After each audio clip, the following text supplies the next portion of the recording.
Son las 7:30 de la tarde, las 6:30 en las Islas Canarias. Sean todos muy bienvenidos a la redacción abierta en El Toro Televisión, dispuestos a comentarles los asuntos pues, que nos preocupan, que son actualidad este jueves 2 de febrero y sobre todo ayudar a contribuir a que ustedes tengan información de valor, información rigurosa y puedan, con opiniones que también son de valor y también son rigurosas, construir una impresión, una opinión sobre el mundo y las cosas que afectan a este país en ese mundo que nos obligarán en el futuro.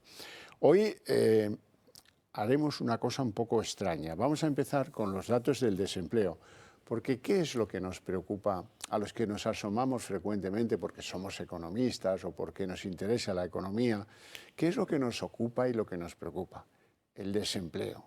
El desempleo siempre. El desempleo, miren, debiera quitar esa tontería que tienen ahí de Congreso de los Diputados y poner lugar donde se piensan soluciones para evitar el desempleo.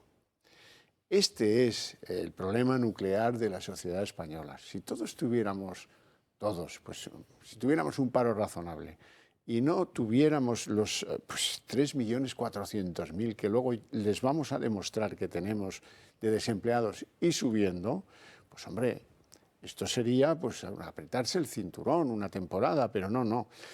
Los datos del paro del mes de enero que han salido hoy los elabora, como saben, el INE y el SEPE en colaboración.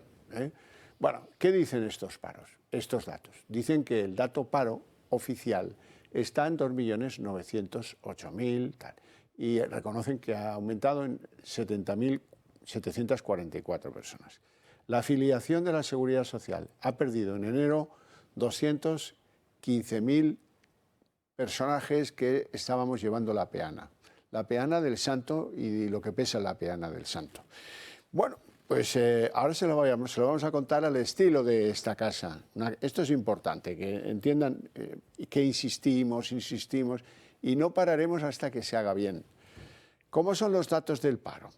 Vean el gráfico a continuación y ahí van a ver cómo el mismo número que ellos dicen, 2.908.397, debe ser ampliado con dos colectivos que el señor Escrivá y la señora Calviño y la ministra de Trabajo, Yolanda Díaz, prefieren que estén en un limbo. Colectivo 1, los que están en fase de formación. Ah, mira, tú conduces retroexcavadoras en las obras, ¿no? ¿Quieres ser gruista, que ampliarás tu horizonte empresarial? Dice, pues perfecto, te lo pagamos todo, ¿eh? Te convencen en el SEPE, tú has declarado ser parado, estás registrado como parado, pero el hecho de hacer un curso hace que alguien te quite del paro. Y que no te lo diga, porque menuda la cola que se armaría en las oficinas del SEPE. No. 208.000 por esta vía del limbo, de los que están haciendo cursos, desaparecen del registro de parados. Y luego viene el otro grupo, 290.000, si lo suman son 500.000, no llega por muy poco. El otro grupo que son, pues personas, imaginen que a lo mejor están en el paro y han sido operados de algo grave o, en fin, o han pasado un COVID serio, severo, y que dicen, yo quiero volver a trabajar, apúntenme que quiero trabajar. Paro registrado. Dice, no, pero es que este señor ha dicho que no puede trabajar 8 horas. Este señor dice que tiene que trabajar 6 o 7 o 5. Ah, pues entonces que lo quiten del registro del paro. Conclusión, diferimos. Estamos en que en España hay 3.407.000 y no los que anuncian ellos, que son 2.908.000. Luego esto ya es más discutible si los trabajadores en ERTE cuentan o no cuentan. Bueno, y la seguridad social, eso sí que es inapelable. Aquí sí que no hay trampa ni cartón, aunque el ministro esté muy contento y diga que también son unos paros formidables, unos datos formidables. Tenemos los datos de la seguridad social, de afiliados. Los podemos buscar. Bueno, yo mientras tanto presento ya a don José Luis Fernández Santillana, que me acompaña y que es jefe de análisis y estudios del sindicato USO. Muy buenas tardes, José Luis. Hola, buenas tardes. Gracias por estar aquí. Nada, encantado. ¿Qué impresión tienes tú de estos datos? Pues que son valores de solemnidad, porque es que, digamos, lo sorprendente además es que no se reconozcan que no son datos buenos, vamos a decirlo en plan menos contundente, y sobre todo lo que realmente es sorprendente es como el ministro de Inclusión y Seguridad Social dice que son unos datos maravillosos, ¿no? Con el invento de desestacionalizar, que parece que ha arreglado el mundo, oiga, llevamos toda la vida, o sea, en España desestacionalizando, es decir, toda la vida. Vamos a desestacionalizar tú y yo. ¿Estarías de acuerdo en que si comparamos enero con enero del año pasado, estos datos son 4 veces más malos? Sí, porque sí, no, 4 no, 6. Sí. 6, porque pasamos de... No, es que yo, si no recuerdo mal, estoy hablando de memoria, en enero del año pasado fueron algo más de 17.000, o en torno a 17.000 personas, donde se incrementó el desempleo, y ya nos hemos ido por encima de los 70.000. Luego dices, bueno, estamos entre 6 y 7 veces más. Hombre, esto no es razonable que sea así, ¿no? Es verdad que enero es un mes malo habitualmente para el empleo, eso es cierto. Ahí te quiero yo repreguntar, ¿es el peor enero de los últimos 5 años? Sí, seguramente sí. Pues no hay más que discutir. Y sobre todo es mucho peor que el anterior, y está en la línea de los que teníamos en las situaciones prepandemia, ¿no? Es decir, que, bueno, o sea, que no es para tirar las campanas al vuelo, ¿no? Es decir, que a mí lo que me sorprende de toda esta situación es qué es lo que ha cambiado en nuestro mercado de trabajo, es decir, a partir de la reforma laboral. Hombre, aquí lo que se está sacando pecho es de la estabilidad en el empleo, de lo maravilloso que es la contratación indefinida, y todo esto dice, bueno, pues es verdad, ¿no? Bueno, ¿la contratación indefinida ha crecido? Sí, y mucho. Mucho, los contrataciones de fijos discontinuos, por encima del 500%, ¿no? Eso es en términos anuales, ¿no? Sobre todo ya empezamos a comparar situaciones homogéneas, porque ya el mes de enero, con el mes de enero ya son 2 meses de enero de reforma laboral inclusive, ¿no? Entonces, pero ¿cuál es el problema de fondo? Mire, a mí lo que me preocupa es una cuestión. Si se han hecho más de 500.000 de contratos indefinidos este mes, y el paro se incrementa a 70.000, ¿dónde está? ¿Dónde está esa gente? ¿Dónde está ese 1.000.000 de personas que se ha hecho un contrato indefinido? ¿Qué pasa? ¿Que todos esos no estaban apuntados al desempleo? ¿Ha habido 500.000 de personas que se les ha hecho un contrato indefinido y que no estaban en las listas del paro? Hombre, alguno por lo menos, ¿no? Alguno habremos sacado. No, o sea, ¿esto qué pasaba? ¿Había un incremento de 500.000 de personas de población activa que han sido objeto de un contrato indefinido y la pobre gente que estaba en el paro no se les ha ofrecido esa oportunidad? Entonces, ¿para qué? ¿Dónde está la intermediación del Servicio Público de Empleo? Es realmente sorprendente. Pero bueno, ahora vámonos al otro dato de empleo, la seguridad social. Oiga, si se hace 500.000 de contratos indefinidos, insisto en el término, y la seguridad social baja en 215.000, pues ¿me lo explican? ¿Dónde están las altas de esos contratos indefinidos? ¿Qué ha pasado? ¿Dónde están? Esto es lo de busque, compare. ¿Qué está pasando? Yo voy a empezar a acuñar el término del contrato indefinido cerilla. Es decir, que se consume. Según se realiza la jornada de trabajo, se consume. Por lo tanto, estamos hablando de contratos indefinidos que pueden durar 1 día, 2 días, 3 días, 1 semana. Y se les despide, se les rescinde el contrato. No pasa nada. La semana siguiente se contrata a otro, también indefinido. Y aquí no pasa nada. ¿Dónde está la inspección de trabajo? ¿Por qué no actúa? Hombre, claro, es que están un poco enfadados con el Ministerio, porque están de huelga, ¿saben ustedes?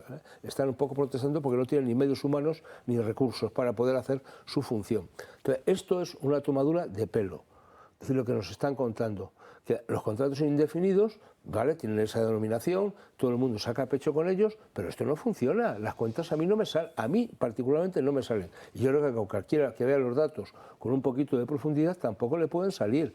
Si nos vamos al dato de personas que han sido objeto de un contrato, porque yo no me lo estoy inventando, yo todos los datos que manejo son datos oficiales, datos que publica el Servicio Público de Empleo o publica el Ministerio de Inclusión Social y Seguridad. De Seguridad Social e Inclusión. Mire usted, es que el total de contratos... 1.200.000, ¿no? No. Personas que han sido objeto de un contrato este mes, personas físicas. 490.000. Números redondos, casi 491.000. Oiga, si se les ha hecho un contrato indefinido a 400.000 personas este mes, ¿dónde están? ¿Cómo es posible que baje el paro? Perdón, que suba el paro y baje el empleo. Es que hay como 39.000 personas a las que se les ha hecho más de un contrato indefinido. Entonces aquí, ¿cuál es la trampa? Yo se lo voy a explicar para que lo entienda muy fácilmente. Yo tenía un puesto de trabajo ocupado por una persona jornada completa, 8 horas de trabajo para atenderlos. Ese se ha ido al paro y ese puesto de trabajo lo voy a contratar con un contrato indefinido. 1 o 4. 4 de 2 horas. Incrementar el empleo en 4. Maravilloso. Mentira, eso es estupendo. Pero al final seguimos trabajando 8 horas. y cotizando 8 horas. Y esto es lo que está pasando. ¿Qué es lo que se ha incrementado fundamentalmente en los ámbitos de contratación? La contratación a tiempo parcial. Es que solo no llega al 50% de los contratos indefinidos que se han realizado son la jornada completa. Prácticamente un 60%, un 58% están en línea, son contratos realizados a tiempo parcial. Este es el drama. En España lo que se está incrementando es la parcialidad del empleo. Por tanto, ¿tenemos más contratos indefinidos? Sí. ¿Estamos trabajando más horas? No. Por tanto, la gente lo que está haciendo es pluriemplearse, teniendo más de un contrato para poder llegar a fin de mes. Este es el gran drama de este país, es el gran drama del empleo. Y luego los datos, insisto, de la seguridad social, por mucho que quieran contar. Sí. Si usted sigue la serie desestacionalizada, perdón, la serie original, es decir, día a día, o sea, oiga, ¿qué pasa el día 31? Pues que cae... Pues que cae 177.000, si no recuerdo mal, el número redondo. Tenía por aquí mis datos y se lo digo, mire, 177.000 hemos acabado, al final la variación neta del mes, es decir, entre los que teníamos afiliados a la Seguridad Social el día 1, tenemos a 31 de enero, lo que han caído han sido 170.000, es decir, que el saldo neto, es decir, los afiliados netos que tenemos cotizantes son 20.004.924, es decir, que hemos estado a punto de perder la cota de los 20 millones. Esta es la dura realidad. A mí no me cuente usted historia. Es decir, cuando yo voy al banco y ahora tengo que empezar a pagar a primero de mes las distintas que llega, la comunidad de vecinos, la luz, el no sé qué, no sé cuántos, yo le digo, oiga, voy a pagarle con el saldo medio que tengo, ¿eh? No, o sea, a ver si tengo saldo para pagar con lo que tengo, con lo que hay en el último día, que el día 1 yo empiezo a pagar. Está en la broma, que nos están contando. Es que no ha habido un solo día del mes de enero en que haya habido una variación neta del mes en positivo. Todos los días han sido negativos. Oiga, ¿esto cómo es posible? ¿También va el empleo? Que todos los meses, que todos los días del mes el saldo sea negativo. Son señales, bueno, José son señales de que esto se está frenando. Todos los sectores menos la construcción. Todos los días del mes de enero merma en cotizantes en la Seguridad Social. Y luego con algunas cosas que son directamente verdaderas. Esto es sagrado. El número de los desempleados debiera ser algo pues como los ahorros de las ancianas. Ahí es doble delito robarlos, ¿no? Bueno, aquí roban desempleados o mienten sobre ellos sin que les importe nada. Se comprometió este chico director general del asunto este de empleo y tal, que en enero íbamos a tener un desglose de los fijos discontinuos. ¿Usted se acuerda de esa palabra? Sí. Compromiso. Pues ya estamos en febrero y no hay tal desglose. Pero están depurando. Claro. Estos son las depuradoras de las piscinas que a veces no funcionan, ¿sabes? Para limpiar las cosas. Sí, ya me lo temía. El problema. Pero mire, o sea, yo de verdad, pero el problema ya no solamente son los fijos discontinuos, que lo es, que están enmascarando toda una realidad, porque en el fondo están siendo sustitutivos de otro tipo de contratos que había antes, ¿no? Es decir, pero bueno, oiga, lo que no puede ser es cuánto trabaja un fijo discontinuo, porque tan fijo discontinuo es el que trabaja 8 meses al año como el que trabaja 2 o como el que trabaja 15 días y hasta dentro de 15 días no le vuelven a llamar. Vamos, 15 días. Dentro de un año otros 15 días que trabaje. Oiga, tan fijo discontinuo es uno como el otro. Pero ¿esto cómo es? Si usted no me tiene que decir cuántos de esos fijos discontinuos están trabajando y, por tanto, y cuántos no lo están. Cuántos están cobrando el desempleo y cuántos no lo están. Porque no todo fijo discontinuo tiene por qué cobrar el desempleo. Pero mire, yo siempre les digo lo mismo. Paradigmático. El ejemplo, Balear. Balear siempre ha sido un sitio tradicionalmente, no con esta reforma laboral, sino de siempre, donde el número de fijos discontinuos es muy alto, siempre. Es decir, ¿por qué? Por las propias características del tejido productivo de la isla, turismo, restauración, y por tanto la temporada allí dura 8 o 9 meses y la gente sabe que trabaja 8 o 9 meses para todo el año. Y ya está, no pasa nada. ¿Eso en qué se concluye cuando uno mira a ver los datos de perceptores de prestaciones por desempleo? Y 79.621. Claro, esa gente está cobrando el desempleo en Baleares, ¿eh? ¿Cuántos parados registrados? Poco más de 35.500. Pues mire usted, prácticamente el doble. Magia, ¿eh? Oiga, entonces, ¿qué pasa? ¿Que una persona que recibe la prestación por desempleo no es un desempleado?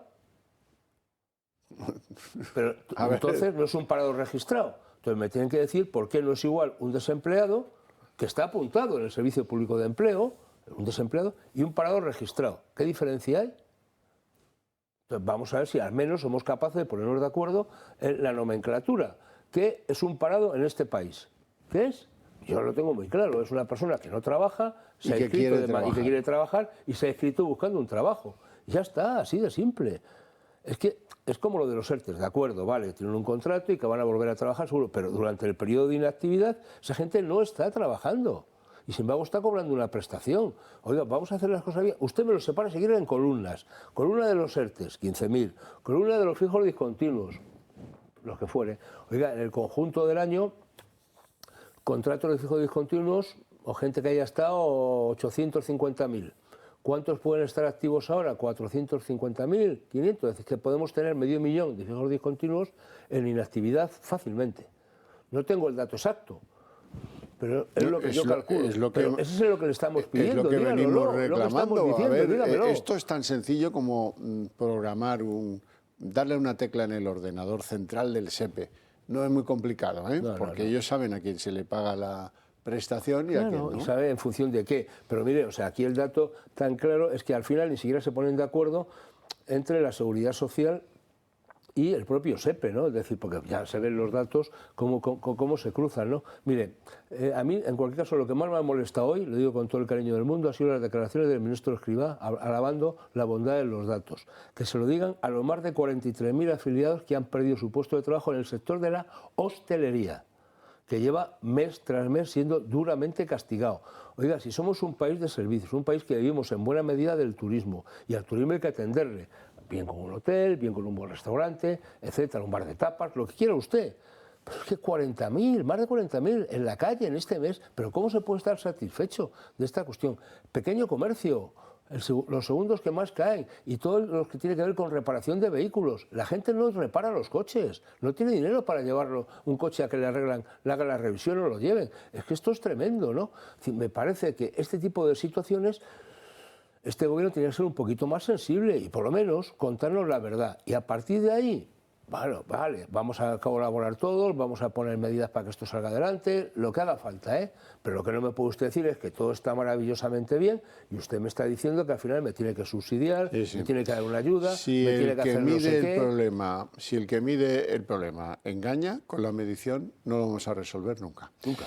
Don José Luis, un placer enorme que nos hayas contado tus impresiones sobre estos datos del paro, que son muy, tristemente lo digo con enorme tristeza, pero son bajar en la rodada, porque estos son los primeros del año y van a venir más que nos helarán la sangre, como decía la madre de Maite Pagazartundúa.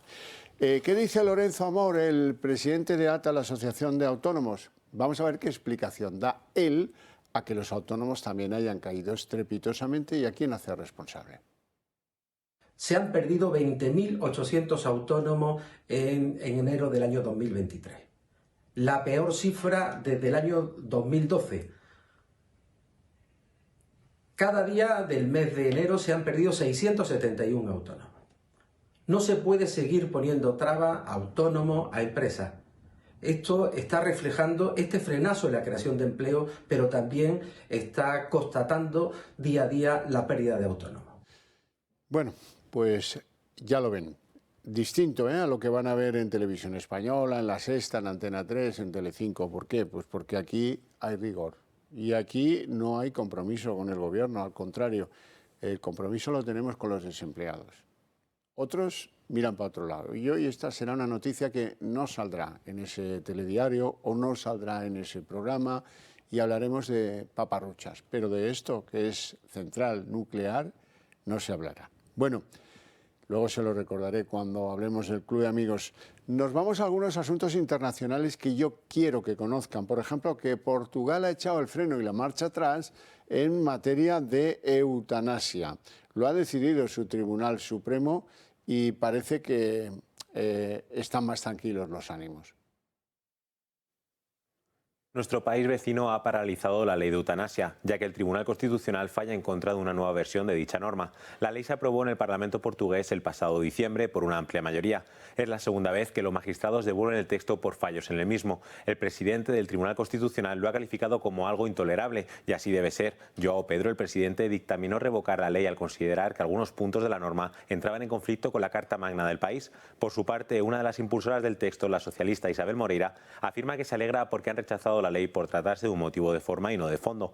Si vuelven a redactar la norma, esperamos que la ley no salga adelante en un futuro y vuelva a ser rechazada. Mientras, en España se aplauden las cifras de muertes a causa de la eutanasia. En cambio, Portugal la rechaza porque, según su constitución, la vida humana es inviolable. Es una victoria para la vida y un punto menos para aquellos que quieren atentar contra la dignidad de la persona. Y tenemos que ver qué está pasando en Ucrania, por varias cosas. Primero, porque se está a punto de cumplir un año del inicio de la guerra por agresión y por invasión de Rusia sobre Ucrania. En segundo lugar, porque andan por Kiev tanto la presidenta europea Ursula von der Leyen como el jefe de la diplomacia Josep Borrell. Y han decidido que fuera en Kiev donde anunciasen un nuevo paquete de sanciones contra Rusia. Y mientras tanto, Rusia está redoblando sus ataques sobre el Donbass, lo que no posee de la región del Donbass en Ucrania.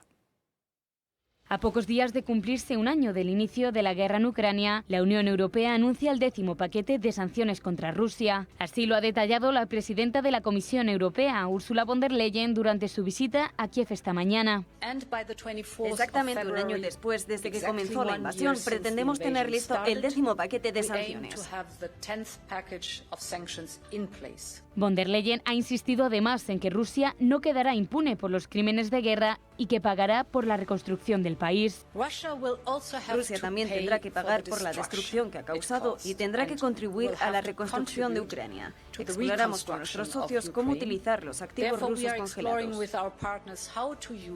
Zelensky, por su parte, ha asegurado que el proceso de adhesión al bloque comunitario es una motivación para el campo de batalla. Es por ello que Bruselas ofrecerá al país reforzar su integración en el mercado único a la espera de su adhesión. Y mientras tanto, en el frente, los ataques se han recrudecido en las últimas horas. Un nuevo ataque ruso contra Kramatorsk, en el este de Ucrania, ha dejado 3 fallecidos y más de 20 heridos en un edificio residencial. La policía de Donetsk ha alertado de que aún podría haber más víctimas entre los escombros. Además, ha asegurado que 8 edificios de apartamentos han sufrido daños y uno de ellos ha quedado totalmente destruido. Por otro lado, el ministro de Defensa ucraniano asegura que Rusia planea lanzar una nueva ofensiva y ha afirmado que Moscú ha movilizado a 500.000 de soldados. Es por ello que Zelensky pide más ayuda a Occidente. Ya no le basta con los carros de combate. Ahora incluso pide misiles de largo alcance y aviones de combate para frenar los planes rusos.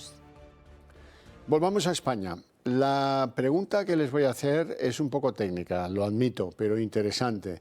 ¿Qué pasaría si le restásemos la inflación a lo que estamos pagando de IRPF, lo que los técnicos llamarían deflactar? Lo que le reclama Feijóo a Sánchez cada vez que entran en materias sobre lo que hay que hacer y no devolver a la sociedad española, lo que la inflación hace que sus impuestos crezcan, parece de lo más sensato. Vamos a verlo.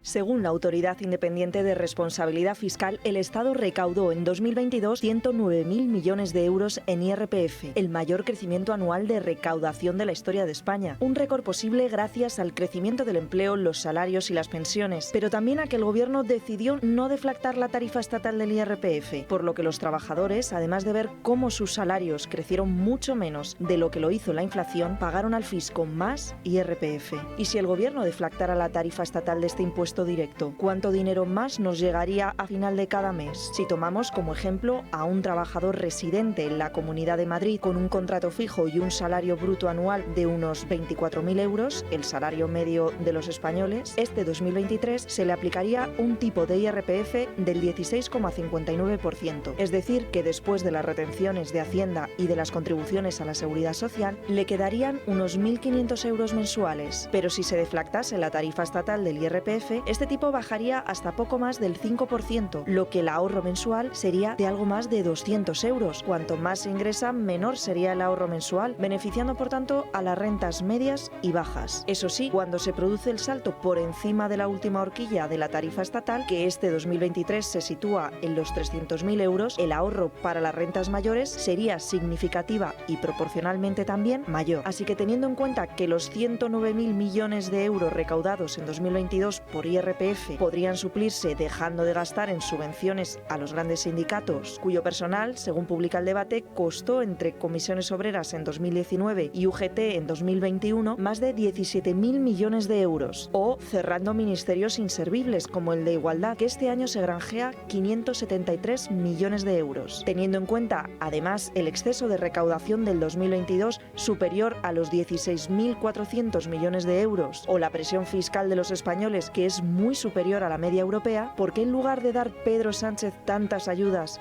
no deflacta la tarifa estatal del IRPF? Porque este país tiene solución.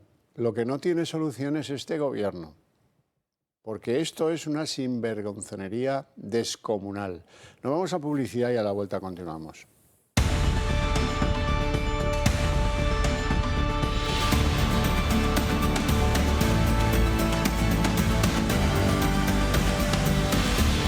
Como cada semana, el Club de Amigos os informa de las actividades más próximas que tiene preparadas para vosotros.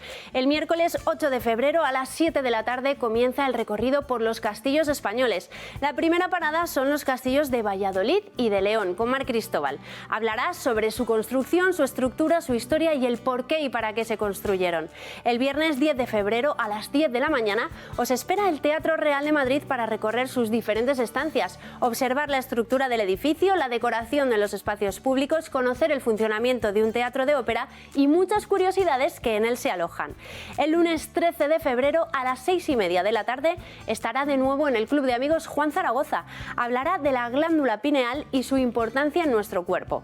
El jueves 16 de febrero a las 7 de la tarde Blanca Lledó os hablará de la vivienda colectiva contemporánea, poniendo como ejemplo 3 edificios: Mirador, Celosía y Mare de Déu. Ese mismo día, El Gato al Agua se va de gira y estará en Valencia. Podréis disfrutar de vuestro programa favorito en directo. Si quieres asistir, solo tenéis que llamar al teléfono del Club de Amigos o entrar en su página web. El lunes 20 de febrero a las 7 de la tarde comienza el ciclo de historia de José Javier Esparza. Hablará sobre la verdadera historia de la conquista de América, por qué Colón sabía o pensaba que iba a encontrar tierra, qué fue el mestizaje y de cómo se hizo realmente la conquista, obra de indios y españoles. Es muy fácil apuntarse a estas y otras muchas actividades a través de la web clubdeamigos.eltorotv.com, en el apartado Agenda, llamando al 91 616 2464 o escribiendo un correo electrónico a club@eltorotv.eu. Y el Club de Amigos del Toro Televisión está pensando en actividades culturales, interesantes, muy variadas, pero también está pensando en facilitar que podáis hacer algunos regalos magníficos a unos precios sencillamente muy razonables, o tal vez haceros un autorregalo. Eso ya es cosa de cada uno. Por eso en el Toro Televisión y en el Club de Amigos del Toro Televisión han vuelto a editar los relojes manuales. Pueden elegir entre el modelo previsto para hombre o para mujer. Como ves en la pantalla, tiene caja de acero inoxidable, pulsera de silicona, cristal mineral recubierto de zafiro y un dial luminiscente para poder verlo en la oscuridad, y con las funciones para ver el día y el día de la semana y el mes del año. Son sumergibles hasta 100 metros, tienen garantía de 2 años y si necesitan alguna información adicional, pues no deben llamar al club y les darán toda la información que necesiten. El club, insistente y machacón estoy yo con el club, ya podemos dejar de ver los relojes porque ustedes y nosotros nos necesitamos mutuamente. Ustedes nos necesitan, ¿por qué? Bueno, porque necesitan un medio de comunicación que les cuente lo que pasa, por ejemplo, hoy con el asunto del desempleo y de cómo hacen desaparecer, como por arte de birlibirloque, 500.000 personas de la lista del paro. Hombre, pero será posible, pero qué poca vergüenza. Bien, y cómo nos engañan con los fijos discontinuos y cómo nos engañan con los datos de aquí y de allá. Ustedes nos necesitan sobre todo para construir a futuros una España mejor. Y eso va a depender de que nos ayuden, de que podamos con tranquilidad disponer de la capacidad económica para hacer crecer este medio de comunicación, para que su señal llegue a todos los españoles y para que, siendo más fuertes, podamos representarles mejor, defender esos valores que compartimos, ese deseo por mantener las libertades que heredamos y entregarlas a las futuras generaciones mejoradas si es posible. pero no empeoradas, eso de ninguna manera. Bueno, vamos a ver qué ha pasado con el fracaso de la gira de Sánchez en Marruecos. Lo último es que en la cumbre, pues ya saben que ponen un cartelote aquí que dice el nombre de quien está detrás, en este caso Pedro Sánchez. En el suyo, en todos los demás del séquito que le acompaña de 12 ministros españoles, no se han equivocado ninguno. Pero en el de Pedro Sánchez sí, porque han puesto en letra muy chiquiteja Pedro Sánchez. Y después, muy grande, Pérez Castejón, como si fuera el señor Pérez Castejón, en una palabra. Bueno, un error, probablemente sea un error del protocolo marroquí que nos ha hecho sonreír a todos porque, en fin, van de bofetada en bofetada. Pedro Sánchez, junto a una delegación del gobierno español, se encuentra en Rabat, capital de Marruecos, debido a la reunión de alto nivel entre los países que comenzó ayer y hoy se dará por finalizada. El presidente del gobierno está orgulloso de la nueva etapa que han abierto en las relaciones con Marruecos. Lo dirá por beneficio propio o por el de España. Vamos a evitar todo aquello que sabemos que ofende a la otra parte, especialmente lo que afecta a nuestras respectivas esferas de soberanía. El Partido Popular, por su parte, afirma que con los actos de Pedro Sánchez, España tiene una imagen de debilidad, y no solo por el plantón que recibió por parte de Mohamed VI. Hemos podido comprobar cómo Sánchez ha dado la medida de su peso pluma internacional en la cumbre con Marruecos. La mitad de su propio gobierno le da plantón y no va. Y el rey Mohamed VI lo despacha por teléfono. Es difícil hacer más el ridículo. En Unidas Podemos tiene muy claro por qué no han asistido a la cumbre con el resto del gobierno. Creo que la valoración que hemos hecho de la cumbre es pública y notoria. Nosotros pensamos que esta cumbre viene a consolidar un giro en la posición de España respecto al Sáhara, un giro que llevó adelante el Partido Socialista de manera unilateral, y ya dijimos que no se dan las condiciones para nuestra participación, y es todo lo que le puedo decir sobre la cumbre. Y además, en la rueda de prensa del ministro de Asuntos Exteriores, también en Rabat, ocurrió esto. A ver, esto ya no. Bueno, pero en algún momento se había concretado una reunión con el rey. Ya en off, por favor. ¿Y desde cuándo se dice por favor, preguntas sí. se pueden hacer? No, es que tengo 5 minutos. Voy a ir a ver al rey. A partir de ahora era fuera micro. Es que alucino. Álvarez debía tener prisa por terminar las declaraciones, al menos enfrente de las cámaras y con los micrófonos encendidos. Parecía nervioso por algo, igual por el desplante inesperado del rey marroquí. Nuestro gobierno parece no aprender, se venden al mejor postor y les dan con la puerta en la cara. Bien, quiero hablar de todo esto con Gonzalo Araluce, compañero periodista de Voz Populi, y además que Gonzalo Araluce es persona que ha seguido esta cumbre muy directamente. Muy buenas tardes y gracias por atendernos. Buenas tardes, Javier. Gracias a vosotros. Bien, parece que el éxito de esta cumbre se podría resumir en: yo no te hablo del Sáhara y tú no me hables de Ceuta y de Melilla. No hay gran cosa más, ¿no?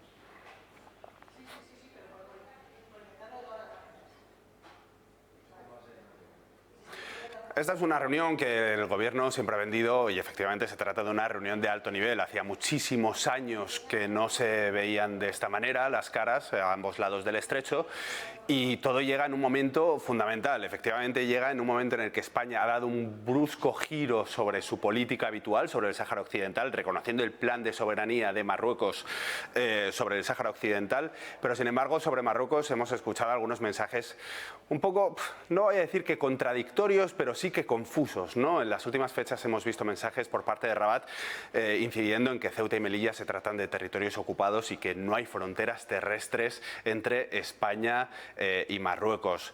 España, sin embargo, no ha querido hacer ningún tipo de comentario al respecto y han llegado a esta reunión de alto nivel con la ilusión, por lo menos nos lo venden así por ambas partes, de impulsar esas nuevas relaciones bilaterales, esta nueva época de convivencia entre las dos partes, pero sin embargo en la que no se habla con especial hincapié en el Sáhara Occidental y Ceuta y Melilla, porque sin duda son dos aspectos que incomodan sacarlo a los dos, tanto a Rabat como a Madrid. ¿Qué ha sacado España de esta cumbre?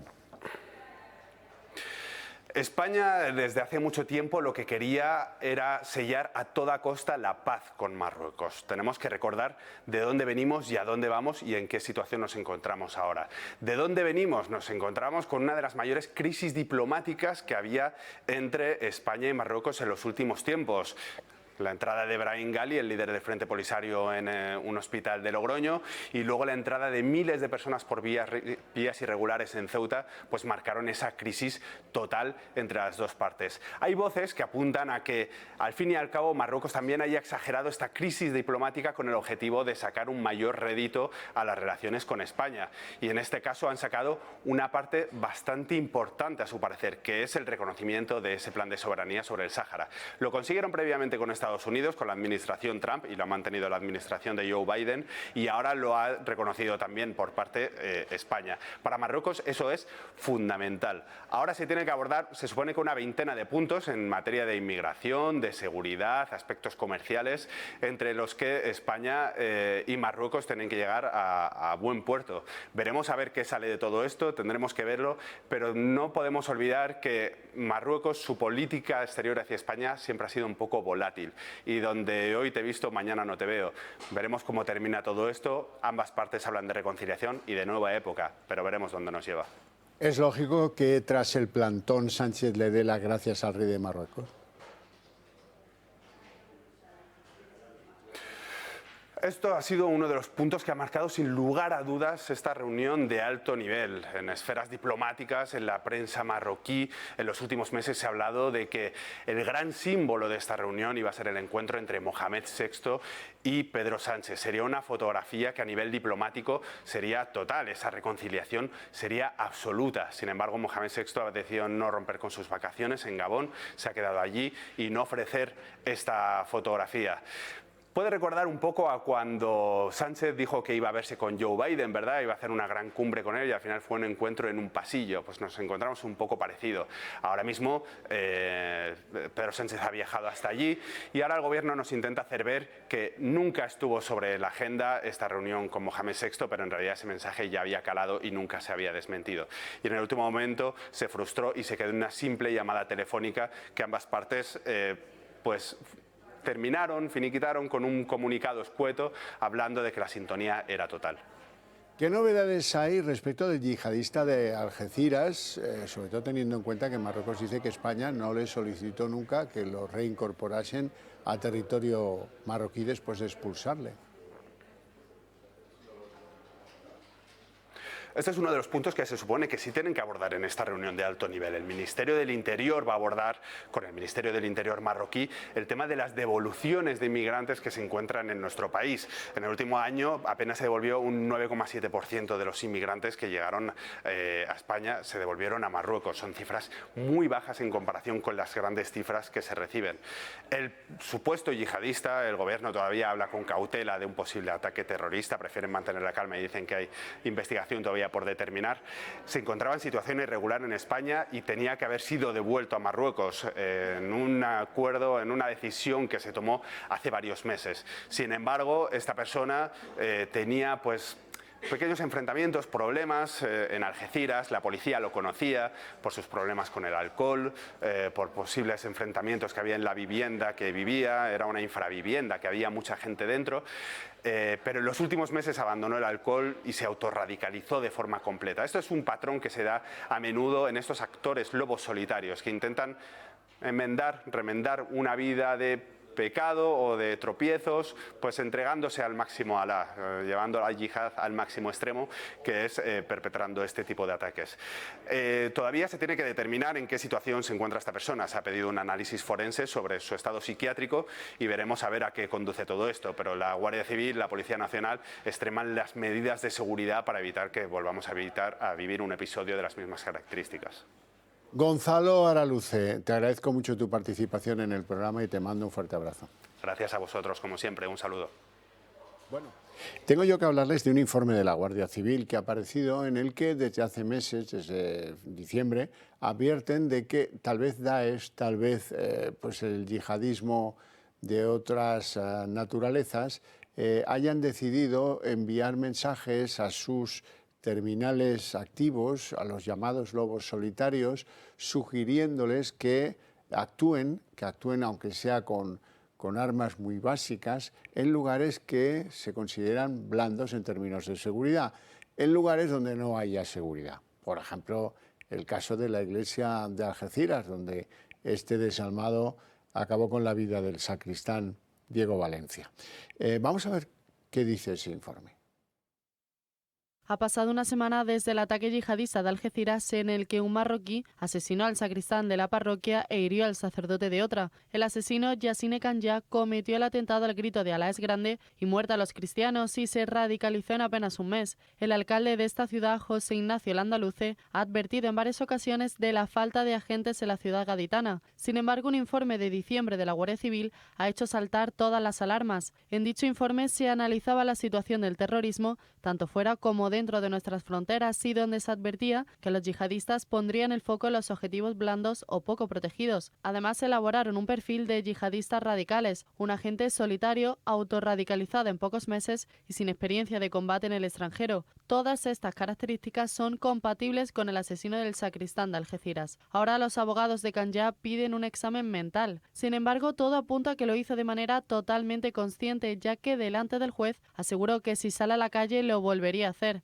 La declaración duró más de 2 horas, donde aseguró que cometería cualquier ataque contra sacerdotes católicos y contra aquellos musulmanes que no sigan los preceptos del Corán. Un hecho que vuelve a poner el foco una vez más en la inmigración ilegal y en la función de Marlaska y su ministerio. Y es que nunca está de más recordar que sobre este yihadista pesaba una orden de expulsión desde junio de 2022.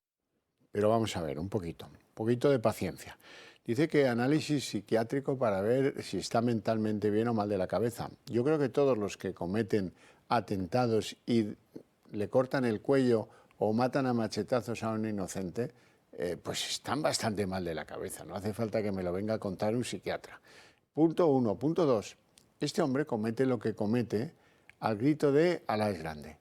Este hombre se pasea por las plazas de Algeciras con el enorme cuchillo en una mano levantada y el Corán en la otra. Este hombre le han visto que se ha arrodillado y ha rezado después de matar a una persona y dejar heridas a otras 4. Este hombre ha ido a la Audiencia Nacional y le han preguntado a usted qué le parece, tal. Es verdad que no se lo pregunta a un psiquiatra, sino pues, los fiscales. ¿Qué le ha parecido el resultado de lo que usted ha cometido, ha hecho? Porque él dice que sí que lo ha hecho. Punto segundo. Punto tercero, le preguntan, oiga, pero esto acaba usted con la vida de... Dice, no, todos estos se lo merecían porque no siguen la fe verdadera. Oiga, pues empecemos a llamar a las cosas por su nombre.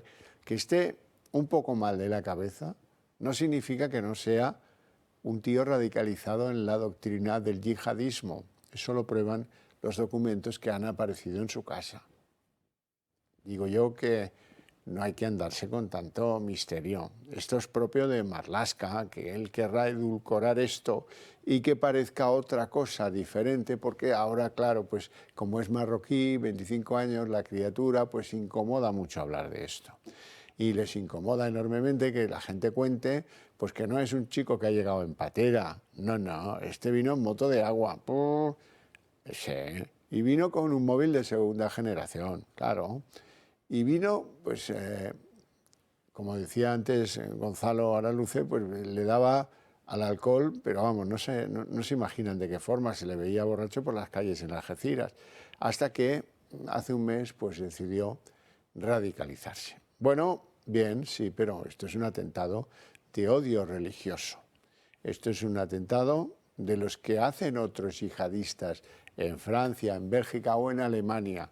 Les conté la estación del norte en París, un tío con un gran machete en la estación, 6 heridos a las 6:15 de la mañana. Tren que iba de Frankfurt a Kiel, en Alemania, 4 muertos. Otro tío con el alfanje y con ganas de ser cruel con la gente inocente, que no le ha hecho absolutamente nada. Y luego el caso de Algeciras en España, si están cortados por el mismo patrón, lobo solitario, cuchillo en mano, en fin, que se lanza. Ya verán como al final, a lo mejor no es España, pero alguien descubrirá que hay conexión entre esos atentados y que algún imán, del cual nadie dirá que está chiflado, les ha ordenado actuar, aunque sea pues atropellando con un coche, como vimos en el atentado de las Ramblas, o en el atentado de Cannes, o en tantos y tantos atentados que han perpetrado con un vehículo, utilizando el vehículo como arma. Y el cuchillo, bueno, pues ya si cuando te quedas sin vehículos, pues el cuchillo también vale, deben pensar algunos. Bueno, A ver cómo terminan reconociendo pues, que simplemente es un radical yihadista que hacía eso como muchos otros lo han hecho antes. Nos vamos a ir a publicidad y a la vuelta abrimos la mesa de análisis político.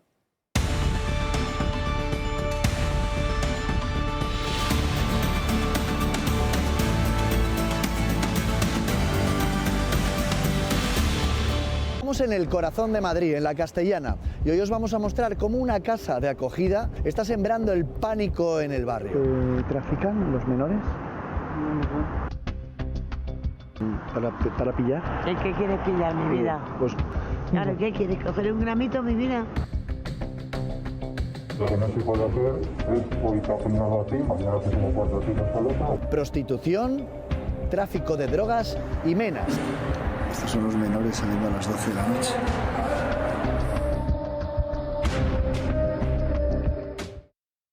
Bueno, 20 minutos pasan de las 8 de la tarde, momento en el que abrimos la mesa de análisis político. Hoy nos acompaña don Juan Carlos Bermejo, empresario, economista, verso suelto de Ciudadanos. Buenas noches. Buenas noches. ¿Le ha dolido lo de verso suelto? No, es que la verdad. Luego le contaré cómo se hacen las primarias en su partido.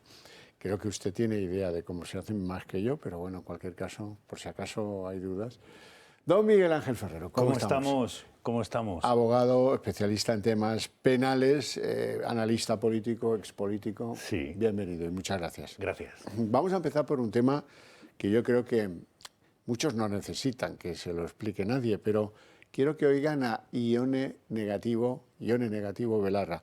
Ione Belarra vuelve a darle la matraca de los beneficios obscenos de la banca. Hoy presentaba resultado el Banco Santander, ayer lo hizo el BBVA. ¿En qué términos la escuchamos? Como imagino que no se puede decir que esos beneficios milmillonarios son capitalismo despiadado, pues voy a decir que son absolutamente impúdicos en un momento en el que la gran banca en España todavía no ha devuelto un rescate bancario del que se benefició todos los grandes bancos españoles de manera directa o indirecta, un momento en el que se están subiendo por centenares de euros las hipotecas a tipo variable y, por tanto, que el Gobierno actúe lo antes posible con ese tope a las hipotecas que venimos pidiendo desde septiembre es ya una urgencia. A mí lo que me parece impúdico es que alguien llegue a la condición de ministro de mi país desconociendo lo elemental del mercado. ¿Qué son los bancos? Pues unos señores que actúan sobre el dinero, que lo prestan, que lo reciben en depósito, que entregan dinero o que cobran dinero por ahorrar en la entidad, te suelen pagar, ha habido años que no, por que te presten, te cobran. Bien, ¿cuál es la obligación de los jefes de las entidades financieras o bancos? Ganar el máximo para su entidad. Porque las entidades, querida Ione Negativo Belarra, no son de nadie, ni siquiera de la de botines del Santander. Las entidades se deben a unos señores que vienen y van, que se llaman accionistas. Los accionistas, querida Ione Negativo Belarra, somos los españoles. Por vía de fondos de pensión, por vía de acciones, por vía de ahorros. El Banco de Santander, que es el que presenta los resultados, el de ayer, el BBVA, no son del señor Carlos Torres, ni de la señora Botín, son de todos nosotros. Hecho este planteamiento, me gustaría que la señora Ione Negativo supiera que el Santander en España saca un margen de entre el 7 y el 8% de su negocio en España, que a mí me parece raquítico, porque nadie monta ese lío para sacar el 7-8%. Se mejora el resultado, me dirán, gracias a lo que aportan antiguas inversiones del banco, hechas comprando otros bancos, en Turquía como el BBVA, en Brasil o en México como es el caso del Santander, y gracias a eso presentan unos resultados a sus accionistas, en su mayor parte españoles, que les alivia, que les ayuda. Bueno, hasta que llega el incordio de la señora de Podemos, Ione Negativo, que todo lo ve, todo, está en contra de todo y repite los mantras. Ustedes que les prestamos el dinero para que no se cayeran en la crisis inmobiliaria. Otra falsedad. A los que les prestamos el dinero eran a las cajas de ahorro. Hay una a la que ni siquiera, la única que sobrevive, que es CaixaBank, a la que no le prestamos dinero. No lo necesito y yo que me alegro. los prestamos a otras entidades. No le reproche usted a los bancos, al Sabadell, al Bankinter, por hacer propaganda repartida. No cito a los anteriores que tienen una dimensión mundial y que es de las pocas cosas de las que la economía española saca pecho. No le reproche usted chorradas, por favor.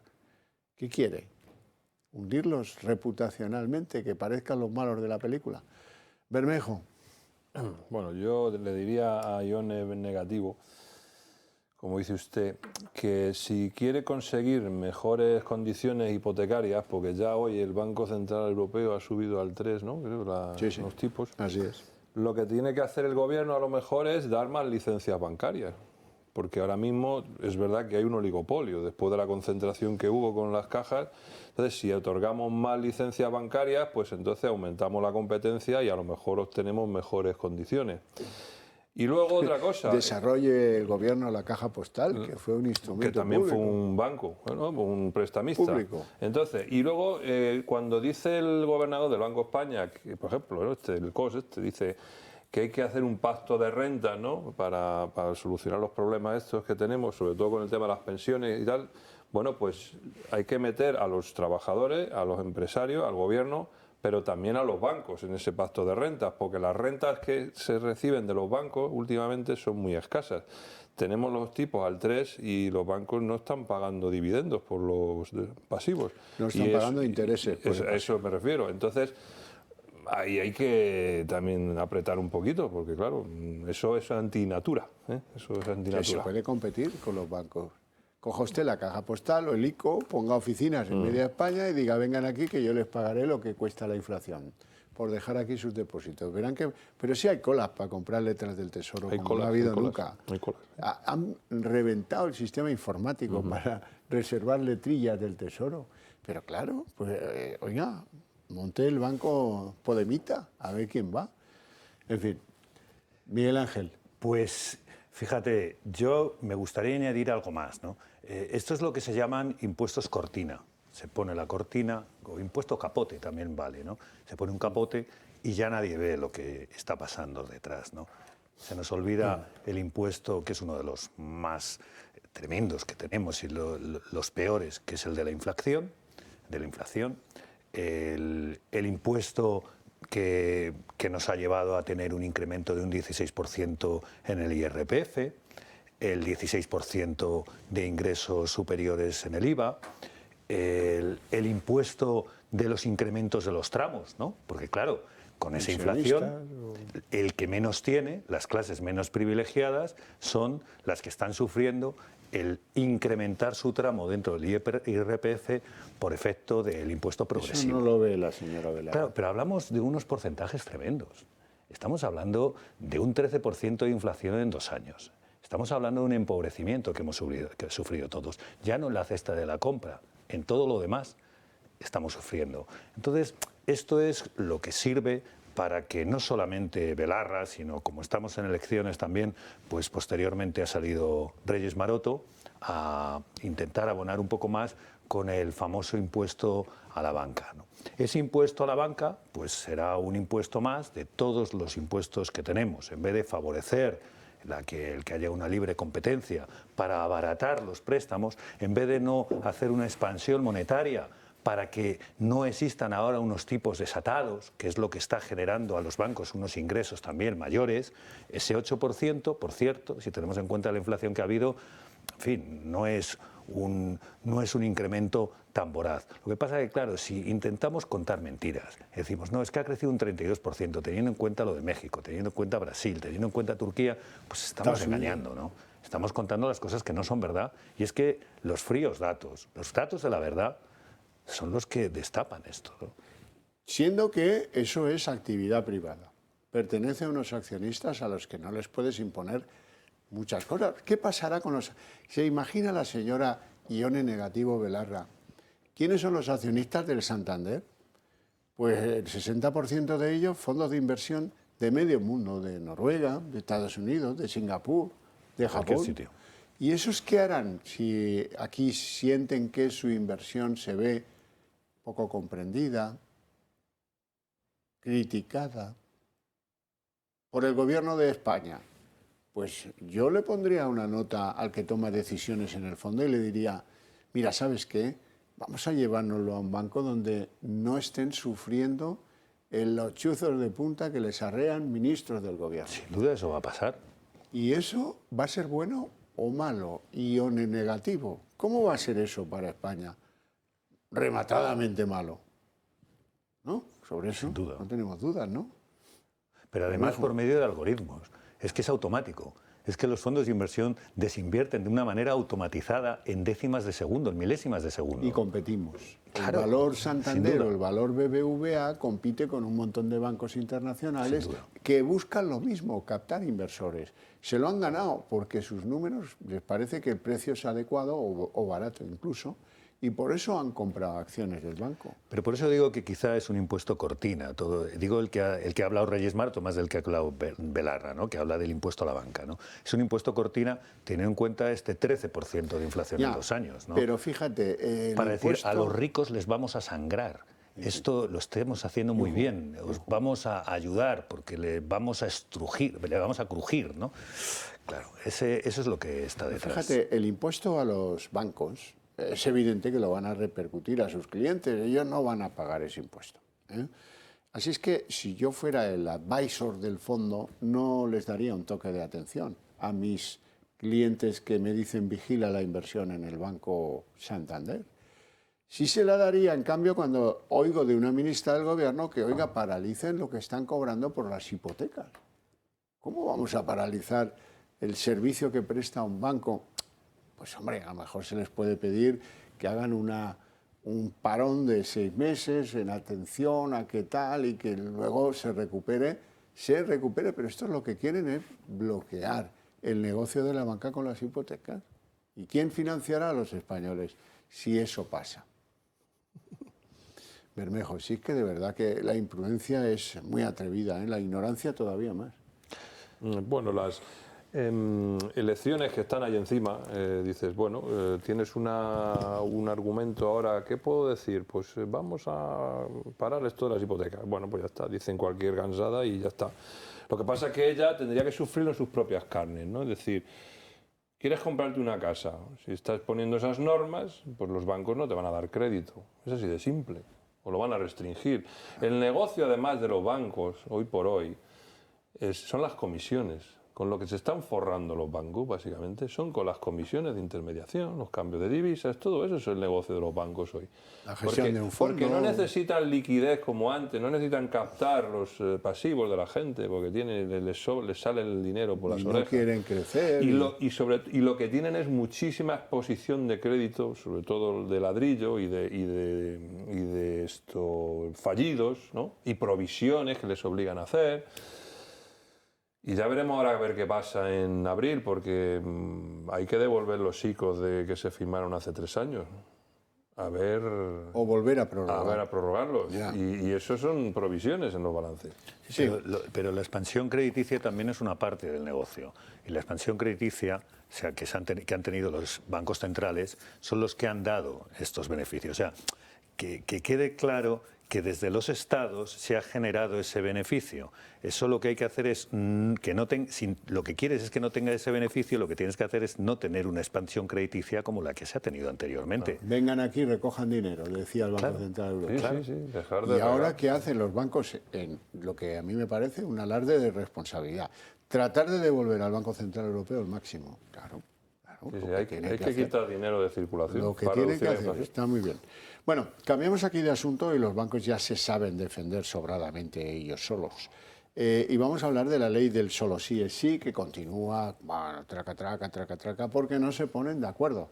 Ya no sé cuántas propuestas y contrapropuestas se han cruzado y la verdad es que llego a la conclusión de que chocan en lo obvio, en que unos no quieren subir las penas y los otros dicen volvamos al esquema de penas que había anteriormente, antes de la nueva ley, con lo cual pues implícitamente reconocen que la ley estaba mal hecha, implícitamente reconocen que tendrían que haber reformado esta ley antes, implícitamente reconocen pues un inmenso error de los asesores de Sánchez en Moncloa que le dijeron, no, bueno, échale Échale al Supremo el muerto de que unifique doctrina y di que la ley es chachi.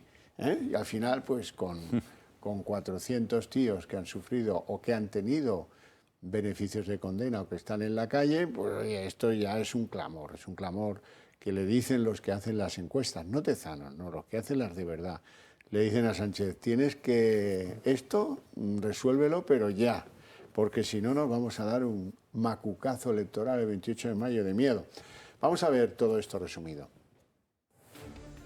La negociación sigue enquistada. Seguimos trabajando. PSOE y Podemos parecen no llegar a ningún tipo de consenso respecto a la ley del solo sí es sí. Ahora se trata de ajustes técnicos. Si las cuestiones técnicas no llegan a buen puerto, es evidente que la ley definitivamente habrá que reformarla.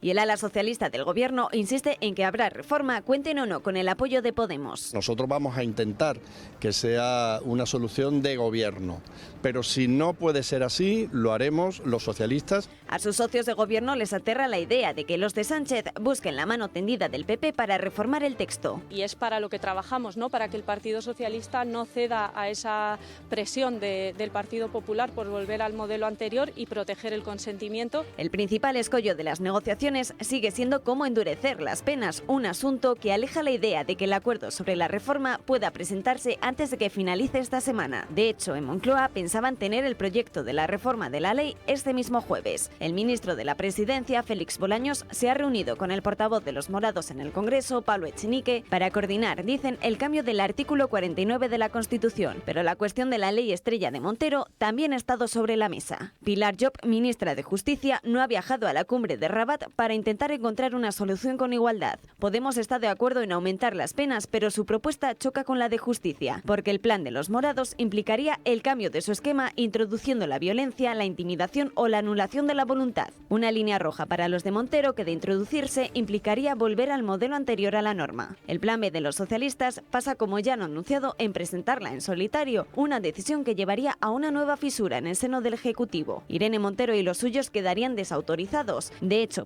Podemos ha organizado un acto para este domingo con la ley del solo sí es sí como eje central en el Círculo de Bellas Artes de Madrid. Pues vayan ahí y protesten, sobre todo las feministas, porque esto le está haciendo un daño tremendo a las mujeres en España y no quiero pensar el daño que está produciendo en las que fueron víctimas de agresores a los que les rebajan la condena o los ponen en la calle.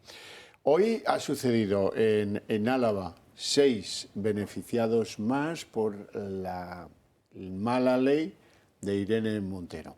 6 agresores sexuales que han obtenido por reducción de la pena porque les aplican lo establecido en esa nueva ley y bueno, pues salen beneficiados, técnicamente beneficiados. ¿Cómo va el balance? Lo digo porque el balance sí que sé que es lo que pone de los pelos punta arriba en Moncloa. 386 rebajas de condena y 32 excarcelaciones, que se dice pronto.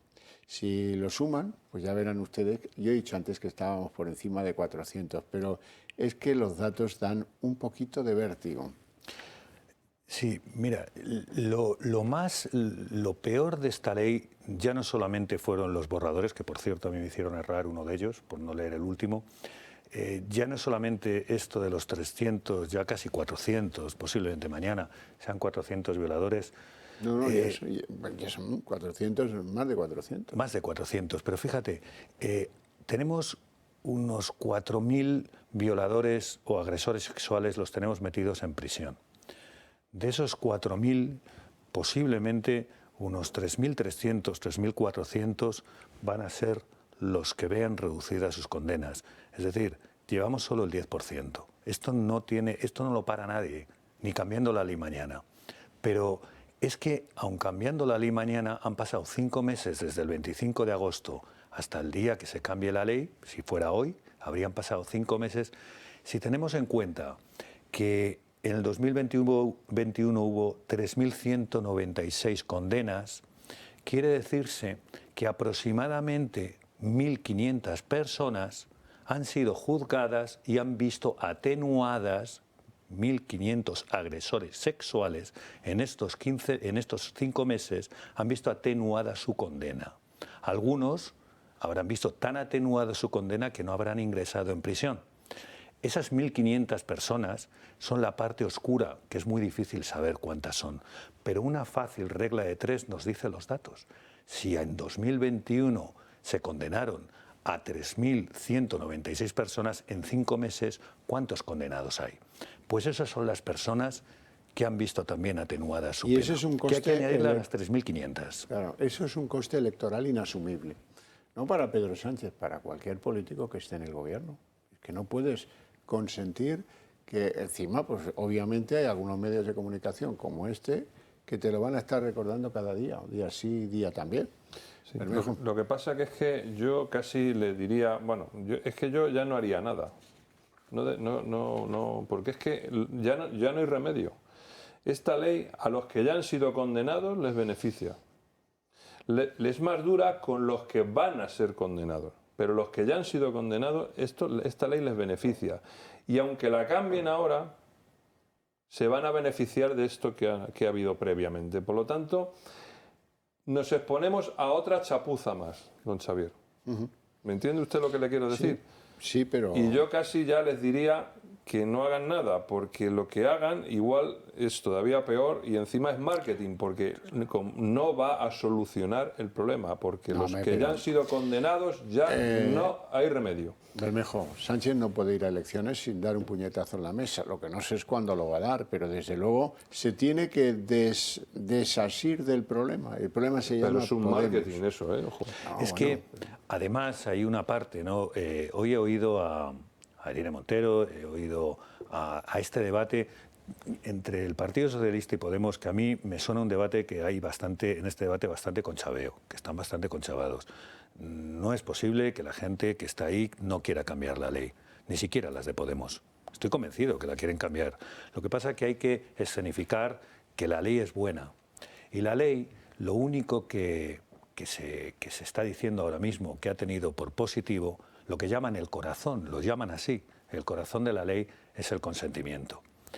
El consentimiento yo he defendido en esta mesa y lo seguiré defendiendo, que no ha cambiado. Es que es mentira. Si es que se les están engañando a las personas en la calle. Es que violación siempre ha sido violación. Es que en la violación por esencia no hay consentimiento, pero no en la violación. Es que los delitos precisamente son delitos porque no hay consentimiento. Si hubiera consentimiento no habría delito. Es mentira cuando nos dicen eso de que anteriormente a esta ley, como si hubiera un montón de manadas, un montón de personas en este país de violadores que fueran por la calle violando, cuando en este país, como digo, condenados por violación hay, lo he dicho hace un momento, en prisión 4.000 personas. 4.000 personas de 47 millones. Eso nos da una idea. Estamos hablando de un porcentaje ridículo de los 45.000 personas que están en prisión, 45.000, 4.000, solamente 4.000, y de esos son sobre los 47 millones. Es decir, es un país con muy pocas lesiones, con muy pocos homicidios, es muy poca violencia en España, hay que decirlo. Estadísticamente, no, datos fríos. Nosotros podemos hablar del problema que hemos tenido cada uno en casa o de lo que queramos, pero los datos fríos son los que nos ayudan a hacer las leyes.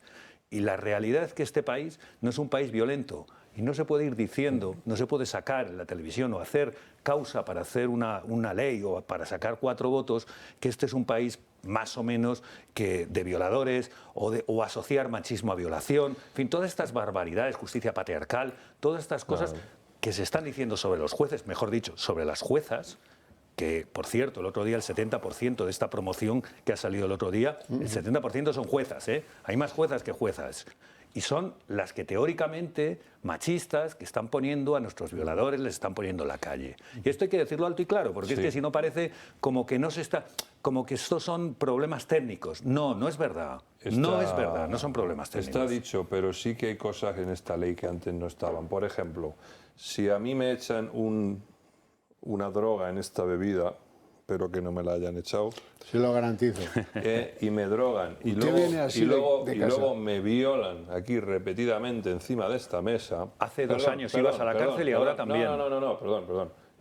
No, porque no había violencia a la hora de esto. Entonces, esta ley, ahora, si ocurre eso, entonces te aplican una agresión sexual. Antes no, antes los que hacían eso o las que hacían eso tenían una condena menor. Y con esta ley tienen una condena muy ejemplar. Por eso le digo a usted que sí hay cosas positivas en esta ley. Lo que pasa que, como hay mucha mediocridad en nuestros legisladores, pero pues tenemos los resultados. Es que hablas del abuso, es que claro, es que hay un problema, y es que cuando en una manifestación se dice no es abuso, es violación, parece como que el abuso, porque se llama así, como que era una cosa de andar por casa, ¿no? Es que 6 años de prisión en este país no va casi nadie. Y el abuso llega hasta ahí, o llegaba hasta ahí. Entonces, estamos hablando de unas penas enormes. Es que el homicidio son de 10 a 15 años. Y la violación con agresión llega a 12, es decir, se solapa el homicidio con la violación. A veces es más, es más barato matar a una mujer también, más barato matarla que violarla. Esas son cosas horribles que tienen los sistemas penales, horribles, y que hay que tener mucho cuidado con ellas. Vaya tarde me estáis dando con este tipo de temas, ¿eh? Lo digo con todo el cariño. Es que los datos fríos me voy a vengar. Reyes Maroto, la candidata socialista, ¿qué dice a la alcaldía de Madrid? ¿Qué es lo que dice? Vamos a escucharla. Y me veo de alcaldesa, la verdad, lo digo con toda la ilusión, porque bueno, en mi vida profesional y en mi vida personal afronto siempre los proyectos con muchas ganas, y creo que cuando uno, bueno, pues tiene claro lo que quiere llegar a ser, trabaja para ello. Ahora que las izquierdas tenemos que trabajar en un proyecto alternativo al del Partido Popular, también lo tengo claro. Yo creo que ahí no tenemos que confrontar. Ferrero, ¿se comenta solo o quieres decir algo? No, yo no entiendo. He oído que decías por lo bajini, qué mala uva tienes, ¿cómo me pones esto? ¿No? En fin. No, se lo dejo. No, que también tengo... Para mí también tiene. No, también tengo. Vamos a contar, si quieres, si te apetece, Juan Carlos, si no lo hago yo solo. ¿Cómo se hace? Lo digo porque Begoña Villacís ha dicho que va a competir en unas primarias para ser la candidata de Ciudadanos en Madrid. ¿Cómo se hacen las primarias en Ciudadanos? Llaman a un tío, el de los dados, que trae 2 dados trucados. En los 2 va a decir Villacís, si no es que el partido decide castigarla por hablar con el PP. Pero bueno, yo creo que aquí mi amigo Juan Carlos Bermejo ha asistido impávido a tantas elecciones primarias en Ciudadanos en las que ha visto más trampas que en una película de Fu Manchu. Sí, bueno, es así. Hasta ahora la experiencia no ha sido muy positiva. Begoña estos días, pues bueno, ha cometido un error bastante infantil, yo creo. Las alimañas del PP se han aprovechado de ese error. Y ella, pues bueno, ha vuelto digamos, al carril, ¿no? Y bueno, ha vuelto a casa por va a defenderla. Eso. Y le voy a decir, honestamente, yo creo que si alguien tiene posibilidades de mantener la representación en Madrid, es ella, dentro de lo que tenemos ahora en Ciudadanos. Yo intentaré recuperar la Comunidad de Madrid, lo tengo mucho más difícil que ella. Pero bueno, estamos para eso, es nuestra obligación y nuestro trabajo. Bueno, lo que no sabían ustedes es que hay una amenaza que cierne las próximas elecciones de mayo, las autonómicas y las locales. Sobre todo las autonómicas en Madrid. Es la tauromaquia, los toros, las corridas de toros. Porque mientras Ayuso se esforzaba en hacer que la televisión que controla su partido, que es Telemadrid, retransmita las corridas de la Feria de San Isidro, Roberto Sotomayor, que es el candidato de Podemos, se obstina en que Madrid sea considerada ciudad libre de tauromaquia, lo cual es una patochada para muchos. Pero bueno, en cualquier caso, ese va a ser un debate en las elecciones, además de otros también ridículos en los que Podemos está jugando a comparar a Sánchez con Abascal. Propuesta estrella del candidato de Podemos a la alcaldía de Madrid. Roberto Sotomayor quiere que la capital sea una ciudad libre de tauromaquia. Si los ciudadanos me dan la confianza, Madrid será una ciudad libre de tauromaquia. Unas declaraciones que llegan después de que Isabel Díaz Ayuso anunciara ayer que Telemadrid volverá a retransmitir las corridas de toros por San Isidro, al ser Madrid la capital de la libertad y la tauromaquia. Tengo una gran noticia para todos, y es que Telemadrid, la televisión pública de Madrid, volverá a retransmitir los toros por San Isidro. Una lucha que no solo está en la comunidad. La ley de protección animal continúa generando confrontación dentro del gobierno. El choque entre PSOE y Unidas Podemos por los perros de caza mantiene en vilo la aprobación de la ley. Ione Belarra ha aprovechado su visita esta mañana a una protectora animal para pedir al PSOE que recapacite sobre su postura con la ley. Quiero pedirle al Partido Socialista que vuelva al consenso que construimos en el gobierno para proteger los derechos de todos los animales. Pero mientras que los morados trabajan para que el PSOE rectifique tras su enmienda de excluir a los perros de caza de la ley, desde Ferraz lo tienen claro. Descartan completamente que la enmienda pueda ser revocada. Y mientras tanto, la secretaria de Estado de Agenda 2030 ha compartido en sus redes sociales una campaña de Podemos que equipara al presidente Pedro Sánchez con el de Vox. Incluso ha llegado a tachar a Santiago Abascal de maltratador de animales. En cualquier caso, se trata de un nuevo choque dentro del gobierno que pone en peligro la aprobación de la norma a menos de una semana de su votación. Aunque la realidad es que no sería la única ley que ha estado al borde del abismo por las diferencias entre PSOE y Unidas Podemos. En la retina todavía tenemos la ley del solo sí es sí o la ley trans. Si me presento ante ustedes defendiendo al Santander, ¿cómo no voy a defender la fiesta nacional? A la que, por cierto, la gente entra pagando unas entradas carísimas. Es un derecho de la libertad. No vayas. ¿No te gustan los toros? No vayas. Claro. ¿Cuál es el problema? ¿Cómo hago yo? Yo no voy a los toros. Perfecto. No voy y no pago. Claro, pero ¿por qué meterse en que Madrid tenga que ser... ¿Usted se imagina el negocio que trae la Feria de Abril a la ciudad de Madrid? ¿Sabe cuál es el edificio, el segundo edificio más fotografiado por los turistas en Madrid? Sí, sí. La Plaza de Toros. A mí hay una cosa que igual el señor Sotomayor debería investigar, y es el tema de los contratos de taurinos, porque ahí parece que hay una recurrencia muy histórica de personajes bastante siniestros. Eso es otro asunto. Mire usted eso, antes de quitar los toros.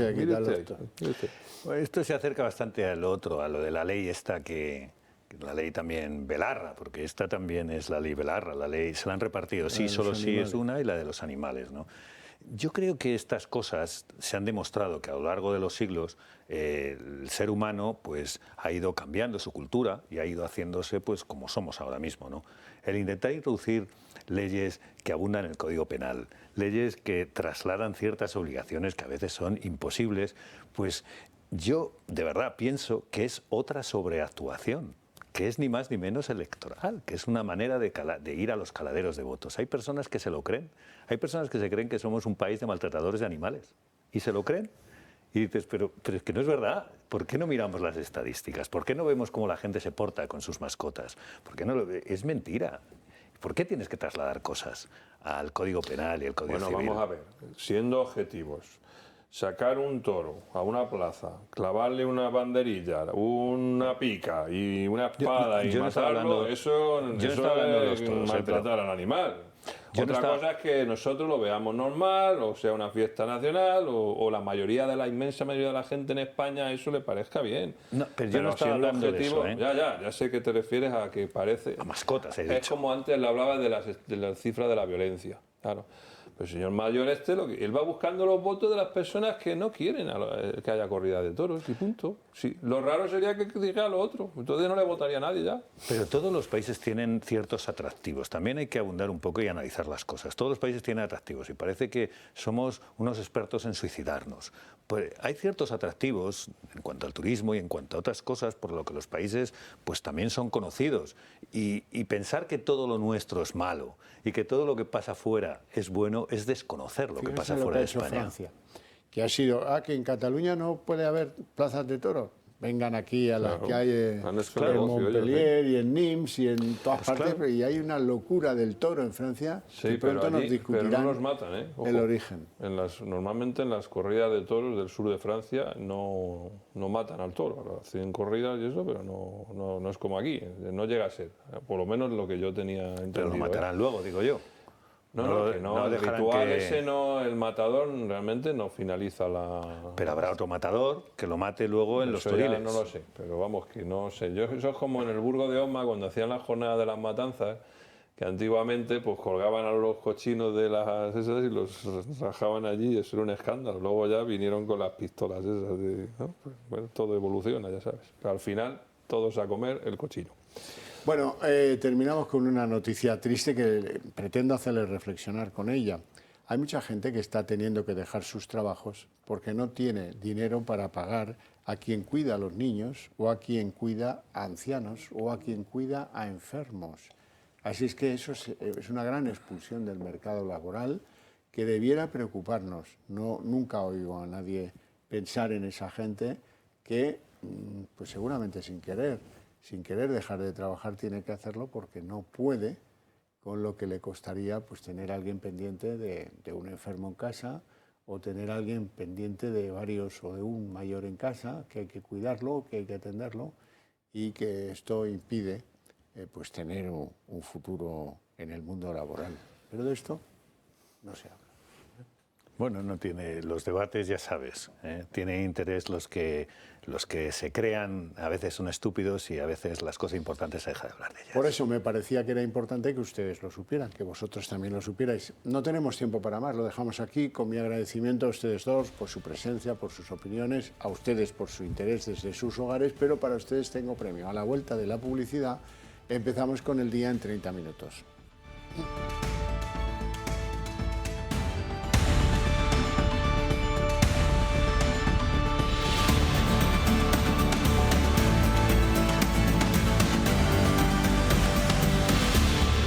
El día en 30 minutos. Ha terminado la cumbre hispano-marroquí con unos resultados que saben a muy poca cosa, si acaso al fiasco de la diplomacia de Pedro Sánchez en Rabat. Si el comunicado final se caracteriza por algo, es por una nueva ofensa para muchos españoles, porque, en fin, que tú te callas y no hablas del Sáhara, si yo me callo y no hablo de Ceuta y Melilla, es poner las dos cosas en el mismo plano. Y desde luego eso es inaceptable, moral, histórica y políticamente hablando. España no puede poner en la misma altura, en el mismo nivel, el tema del Sáhara con el tema de las dos ciudades españolas que están situadas geográficamente en África. Eso, y hablar del empleo, porque resulta que tenemos los datos del mes de enero de empleo, son muy, muy malos. Siempre es cierto, el mes de enero es muy negativo, pero nunca había sido tan negativo como este enero, por lo menos en los últimos 5 años. Es 4 veces más malo que el enero del año pasado. Hemos perdido 70.744 nuevos incorporados a las listas del paro, que ya son parados quién sabe por cuánto tiempo, y en términos de puestos de trabajo se han reducido 215.000. Así es que, vistas las cosas de ese modo, menos empleados, menos empresas, menos autónomos, hasta el número de afiliados de la Seguridad Social detecta una desaceleración de las contrataciones que es enormemente preocupante. Marina Álvarez. ¿Qué tal? Muy buenas noches. Pues estos datos reflejan un mal inicio de año en el mercado laboral. Más de 70.000 personas se han quedado sin empleo este mes, lo que cuatriplica el dato de paro de enero de 2021, hace justo un año. Al dato de desempleados que ofrece hoy el Ministerio de Trabajo, aquí lo van a ver, hay que sumarle 2 grupos de trabajadores que también están registrados en el paro, pero que el Gobierno segrega del contador total de parados. Hablamos de desempleados en cursos de formación o aquellos que solo pueden trabajar en determinadas condiciones. Con ellos el recuento de parados aumentaría en 500.000, en medio millón. Fuera de este contador, pero momentáneamente también en situación de desempleo, se sitúan los trabajadores en ERTE. Son 15.000 según los últimos datos del Gobierno. El número de parados registrados en las oficinas de los servicios públicos de empleo subió en 70.744 personas en el mes de enero en relación al mes anterior, tras el fin de la campaña de Navidad, según los datos publicados este jueves por el Ministerio de Trabajo y Economía Social. La subida de enero de este año es 4 veces superior a la experimentada en el mismo mes de 2022, cuando el desempleo aumentó en 17.173 personas. Tras el repunte de enero, impulsado sobre todo por el sector servicios, el número total de desempleados volvió a superar la cifra de 2,9 millones de parados, lo que no sucedía desde el pasado mes de octubre. En concreto, el primer mes del año se cerró con 2.908.397 desempleados, su menor cifra en un mes de enero desde el año 2008. Por sectores económicos, el paro subió en todos ellos, salvo en la construcción, donde se redujo en 3.100 personas. El mayor ascenso se lo anotaron los servicios, con 70.759 parados más, seguidos de la agricultura. La contratación, por su parte, cayó un 24% por la reducción de contratos temporales, mientras los indefinidos se duplican y suponen el 44% del total. Finalmente, la Seguridad Social perdió 215.047 afiliados en enero, pero suma 57.700 sin la estacionalidad. Bueno, pues aunque les pueda parecer sorprendente, el ministro de Inclusión, Seguridad Social y Migraciones, José Luis Escrivá, mantiene que estos datos de empleo que hemos visto y que corresponden a enero, al primer mes del año, pues son relativamente buenos. Demuestran que tenemos un mercado laboral sólido y fuerte, muy fuerte, que está aguantando muy bien, mientras el entorno, eso sí lo reconoce, es muy complicado. Según el ministro, pues esto es un signo de fortaleza cuando estamos perdiendo en términos de afiliados y en términos de desempleados, aumentando, como hemos visto este mes de enero, de una forma muy preocupante. El mes de enero, estrictamente, es el mes estacionalmente más bajo con diferencia del año. Y por lo tanto, cuando uno ve esa caída en la afiliación o cuando uno ve ese aumento del paro, tiene que ponerlo en contexto. Cuando uno corrige de esas influencias estacionales que ocurre todos los eneros y esas caídas todos los eneros, el dato es francamente bueno. No cuela porque la Agencia Europea de Estadística Eurostat certificaba esta misma semana que España es el peor país de la Unión Europea en términos de desempleo. ¿Dónde hay más parados? En España. Un problema para la propaganda de Sánchez, que aún anda por ahí presumiendo de la capacidad de recuperación de empleo que tiene este país gracias a su legislatura de gobierno. Hoy tenemos los datos de ese primer mes del año y son muy malos, aunque no lo reconozca Escrivá o el gobierno. Siguen haciéndonos trampas, eludiendo considerar parados a los que quieren trabajar y no pueden hacerlo, aunque sigan siendo parados. El escamoteo permite camuflar a 500.000 de desempleados que no se reconocen en las listas oficiales y que son desempleados, y eso está claro, es un insulto para todas esas personas. Lo han oído antes, los que hacen cursos de formación o los que aspiran a trabajos de jornada limitada porque no pueden hacer una jornada total. La verdad es que si lo sumamos estamos en 3,4 millones de desempleados, maquillajes aparte, pero paso a paso la contratación se ve muy claro. Ha ido cayendo casi este mes en 400.000 contratos si lo comparamos con enero del año anterior pasado, mismo mes, igual de estacionalizado. Las estadísticas del gobierno hacen aguas. Nadie explica cómo es posible que se produzcan más contratos indefinidos que personas que los hayan suscrito. Pues porque hay casi 40.000 desempleados que han sido objeto de más de un contrato indefinido. Son lentejas, está muy claro. Y si lo prefieren, fíjense los datos de la Seguridad Social que demuestran haber perdido en enero 215.000 afiliados. Se está produciendo una lamentable desaceleración de la creación de empleo que nos disgusta muchísimo, pero los números así lo dicen. Bueno, y hoy último día de cumbre en Rabat con la resaca del plantón de Mohamed VI todavía escociendo en el gobierno. En Moncloa hoy hablan de un clima de confianza como nunca con Rabat e intentan quitar hierro a la ausencia del rey marroquí, asegurando que está siguiendo la cumbre con mucho interés desde la distancia. Hoy ambos países se han comprometido a evitar cualquier ofensa en asuntos de soberanía. Esto es una clara alusión a esas polémicas en torno a Ceuta, Melilla y al Sáhara. Desde Madrid, Podemos da la espalda a la cumbre y el PP critica la imagen de debilidad que dicen ha dado España.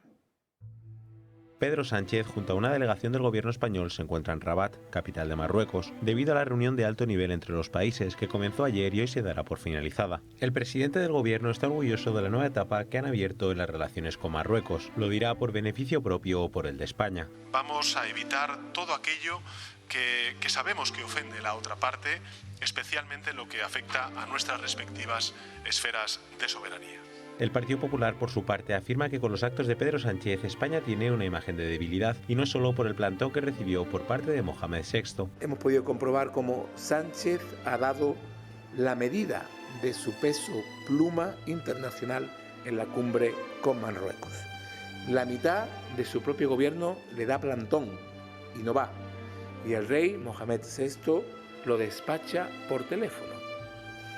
Es difícil hacer más el ridículo. En Unidas Podemos tiene muy claro por qué no han asistido a la cumbre con el resto del gobierno. Creo que la valoración que hemos hecho de la cumbre es pública y notoria. Nosotros pensamos que esta cumbre viene a consolidar un giro en la posición de España respecto al Sáhara, un giro que llevó adelante el Partido Socialista de manera unilateral, y ya dijimos que no se dan las condiciones para nuestra participación, y es todo lo que le puedo decir sobre la cumbre. Y además, en la rueda de prensa del ministro de Asuntos Exteriores, también en Rabat, ocurrió esto.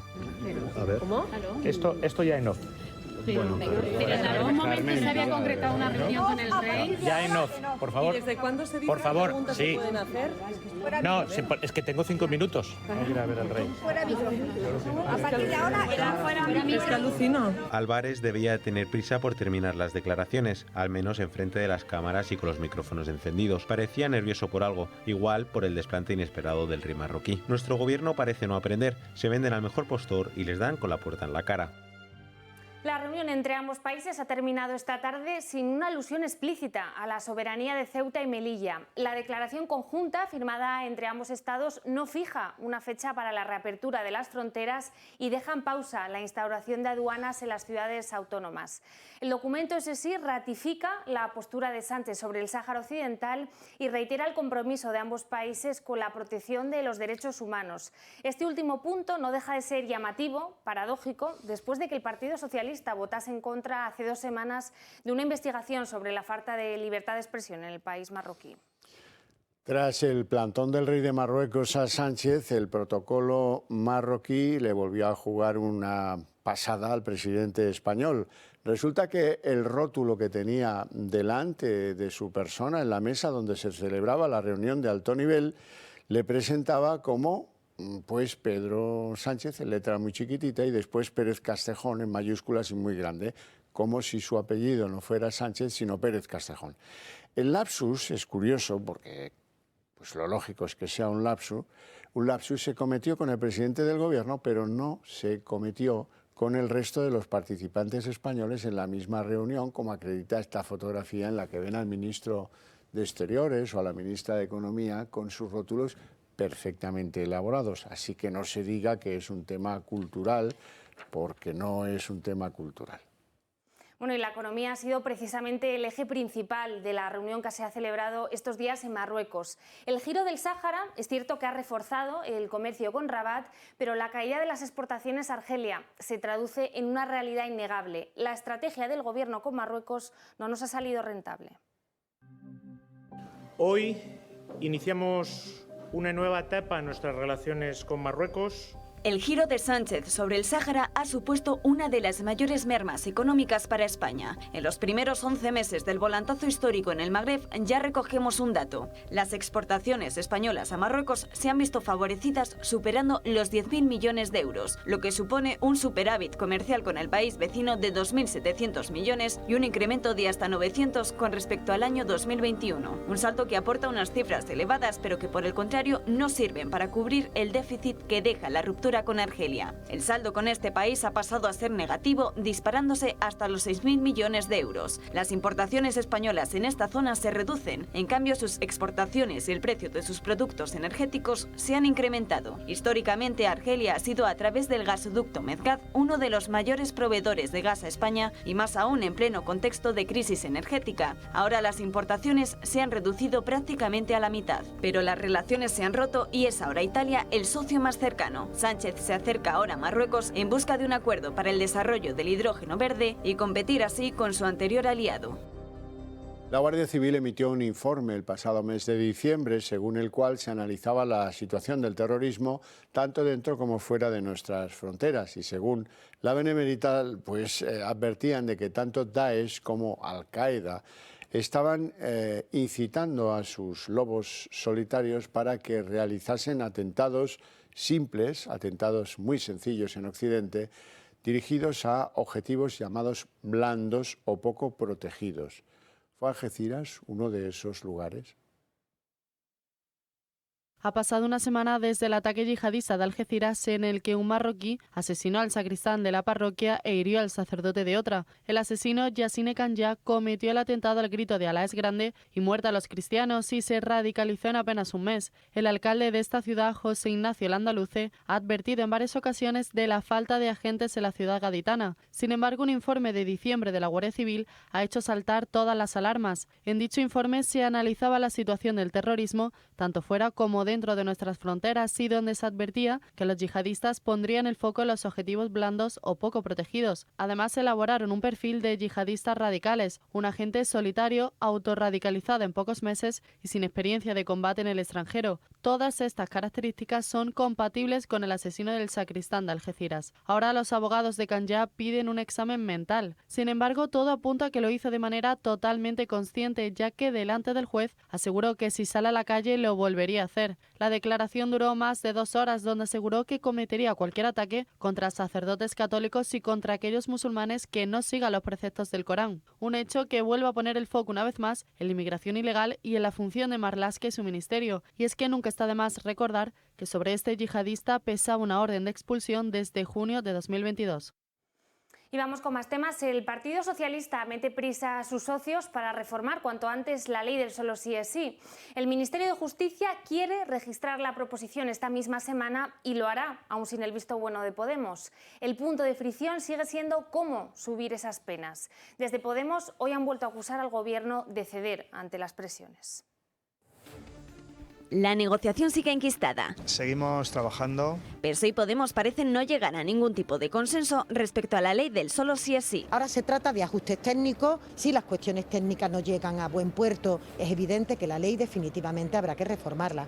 Y el ala socialista del Gobierno insiste en que habrá reforma, cuenten o no con el apoyo de Podemos. Nosotros vamos a intentar que sea una solución de gobierno, pero si no puede ser así, lo haremos los socialistas. A sus socios de Gobierno les aterra la idea de que los de Sánchez busquen la mano tendida del PP para reformar el texto. Y es para lo que trabajamos, ¿no? Para que el Partido Socialista no ceda a esa presión del Partido Popular por volver al modelo anterior y proteger el consentimiento. El principal escollo de las negociaciones sigue siendo cómo endurecer las penas, un asunto que aleja la idea de que el acuerdo sobre la reforma pueda presentarse antes de que finalice esta semana. De hecho, en Moncloa pensaban tener el proyecto de la reforma de la ley este mismo jueves. El ministro de la Presidencia, Félix Bolaños, se ha reunido con el portavoz de los morados en el Congreso, Pablo Echenique, para coordinar, dicen, el cambio del artículo 49 de la Constitución. Pero la cuestión de la ley estrella de Montero también ha estado sobre la mesa. Pilar Llop, ministra de Justicia, no ha viajado a la cumbre de Rabat para intentar encontrar una solución con igualdad. Podemos está de acuerdo en aumentar las penas, pero su propuesta choca con la de Justicia, porque el plan de los morados implicaría el cambio de su esquema introduciendo la violencia, la intimidación o la anulación de la voluntad. Una línea roja para los de Montero que de introducirse implicaría volver al modelo anterior a la norma. El plan B de los socialistas pasa, como ya han anunciado, en presentarla en solitario, una decisión que llevaría a una nueva fisura en el seno del Ejecutivo. Irene Montero y los suyos quedarían desautorizados. De hecho, Podemos ha organizado un acto para este domingo con la ley del solo sí es sí como eje central en el Círculo de Bellas Artes de Madrid.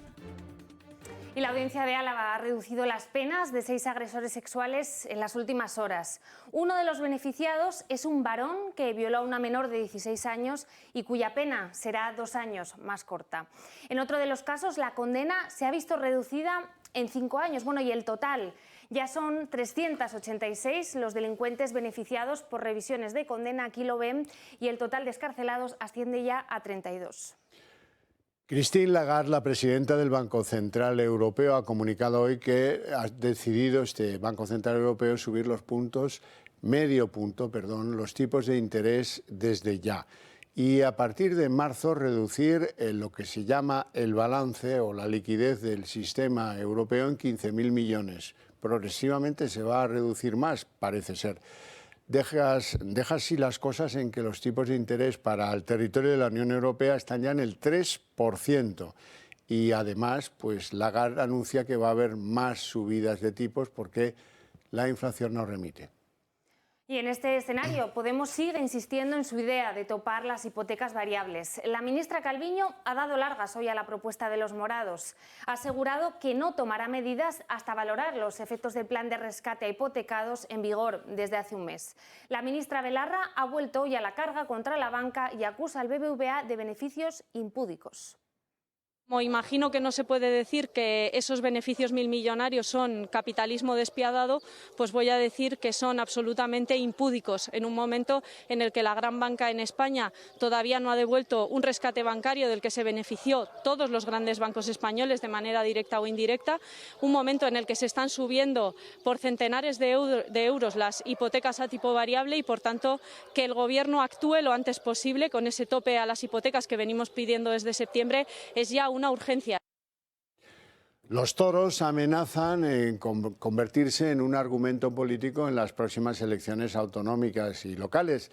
Lo hemos visto en Madrid, porque al mismo tiempo prácticamente que la presidenta madrileña Isabel Díaz Ayuso anunciaba que las corridas de la Feria de San Isidro iban a ser retransmitidas por la televisión autonómica, por Telemadrid, pues el candidato a la presidencia de Podemos para Madrid, Roberto Sotomayor, planteaba que quiere que Madrid sea una ciudad libre de tauromaquia. Propuesta estrella del candidato de Podemos a la alcaldía de Madrid. Roberto Sotomayor quiere que la capital sea una ciudad libre de tauromaquia. Si los ciudadanos me dan la confianza, Madrid será una ciudad libre de tauromaquia. Unas declaraciones que llegan después de que Isabel Díaz Ayuso anunciara ayer que Telemadrid volverá a retransmitir las corridas de toros por San Isidro, al ser Madrid la capital de la libertad y la tauromaquia. Tengo una gran noticia para todos, y es que Telemadrid, la televisión pública de Madrid, volverá a retransmitir los toros por San Isidro. Una lucha que no solo está en la comunidad. La ley de protección animal continúa generando confrontación dentro del Gobierno. El choque entre PSOE y Unidas Podemos por los perros de caza mantiene en vilo la aprobación de la ley. Yone Belarra ha aprovechado su visita esta mañana a una protectora animal para pedir al PSOE que recapacite sobre su postura con la ley. Quiero pedirle al Partido Socialista que vuelva al consenso que construimos en el Gobierno para proteger los derechos de todos los animales. Pero mientras que los morados trabajan para que el PSOE rectifique tras su enmienda de excluir a los perros de caza de la ley, desde Ferraz lo tienen claro. Descartan completamente que la enmienda pueda ser revocada. Y mientras tanto, la secretaria de Estado de Agenda 2030 ha compartido en sus redes sociales una campaña de Podemos que equipara al presidente Pedro Sánchez con el de Vox. Incluso ha llegado a tachar a Santiago Abascal de maltratador de animales. En cualquier caso, se trata de un nuevo choque dentro del Gobierno que pone en peligro la aprobación de la norma a menos de una semana de su votación. Aunque la realidad es que no sería la única ley que ha estado al borde del abismo por las diferencias entre PSOE y Unidas Podemos. En la retina todavía tenemos la ley del solo sí es sí o la ley trans. La candidatura de Ramón Tamames para encabezar la moción de censura de Vox coge fuerza. Según publica hoy El Español, el exdiputado del Partido Comunista se habría reunido con Santiago Abascal hasta en 2 ocasiones y estaría pensándose seriamente la propuesta. Fuentes cercanas al economista aseguran que es su condición física lo que le está generando más dudas. Tamames habría quedado con el líder de Vox en darle una respuesta este próximo martes. Bueno, y el presidente del Constitucional, Cándido Conde Pumpido, se resiste a apartarse en el recurso sobre el aborto. Pumpido estaría intentando obstaculizar que tanto él, que avaló la ley cuando era fiscal general del Estado con Zapatero, como otros 3 magistrados sean recusados de este caso. El presidente del Tribunal Constitucional, Cándido Conde Pumpido, así como los magistrados izquierdistas Juan Carlos Campo e Inmaculada Montalbán, se niegan a apartarse de la discusión y decisión sobre el recurso del aborto. Fuentes del Tribunal Constitucional señalan que estarían incurriendo en una causa de abstención de libro. Los jueces y magistrados deben abstenerse sin esperar a ser recusados tras haber ocupado cargo público, desempeñado empleo o ejercido profesión con ocasión de los cuales haya participado directa o indirectamente en el asunto objeto del pleito o causa o en otro relacionado con el mismo. Es por ello que en este caso no hay lugar a dudas. Por un lado, Cándido Conde Pumpido avaló en el Consejo Fiscal la ley del aborto cuando era fiscal general del Estado. Juan Carlos Campo era secretario de Estado de Justicia cuando se aprobó la ley. Finalmente, Inmaculada Montalbán se pronunció sobre la norma cuando era vocal del Consejo General del Poder Judicial. De hecho, la magistrada conservadora Concepción Espejel se encuentra en la misma situación que Montalbán y debido a ello ha presentado ya su apartamiento voluntario. Actualmente, el Tribunal Constitucional está formado por 11 magistrados en vez de los 12 habituales, ya que todavía no se ha elegido sustituto para el conservador Alfredo Montoya, que abandonó el Tribunal Constitucional por enfermedad. Si Inmaculada Montalbán, Cándido Conde Pumpido, Concepción Espejel y Juan Carlos Campo quedan apartados, el Pleno estaría formado por 7 magistrados y el quórum mínimo está fijado actualmente en 8. Todo apunta que debido a ello, Cándido Conde Pumpido intentará resistir apelando a la doctrina del Constitucional sobre las abstenciones que puedan afectar al quórum. Lo normal sería esperar a que el Senado designe un nuevo magistrado para que el Pleno esté completo y se pueda votar. Sin embargo, los magistrados izquierdistas están presionando para que haya debate, ya que políticamente le interesa y mucho al gobierno de Pedro Sánchez. Ya saben que el caso Azud plantea que los socialistas pudieron acudir a algunas elecciones en Valencia dopados con dinero de la corrupción de Azud.